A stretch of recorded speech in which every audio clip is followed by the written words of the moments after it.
ফার্স্টে বলবো নোয়াখালী হইতেছে একটা ব্র্যান্ড। কারণ হইতেছে আজ কয়েকদিন যাবৎ শুনতেছি যে হাড্ডি কখনো গোস্ত হয় না আর নোয়াখালী কখনো দোস্ত হয় না। তো আমার এই কথাটা শোনার পরে আমি আর এটা নিতে পারলাম না। কারণ হইতেছে নোয়াখালী কি জিনিস এটা যারা নোয়াখালীর মানুষের সাথে উঠে বসে মিশে তারা জানে। নোয়াখালীর মানুষ যথেষ্ট বন্ধুপরায়ণ এবং আন্তরিক। এটা যারা নোয়াখালীর মানুষের সাথে মিশছে তাদের কাছ থেকে আপনি সার্টিফিকেট সহকারে নিতে পারবেন। দ্যাটস ওয়াই আমি বলি যে নোয়াখালী ইজ এ ব্র্যান্ড।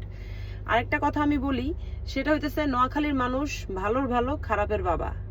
আপনি নোয়াখালীর মানুষেরকে একটু ভালো ব্যবহার দেন, একটু আন্তরিকতা দেখান, সে আপনার জন্য জান কাইটা দিবে।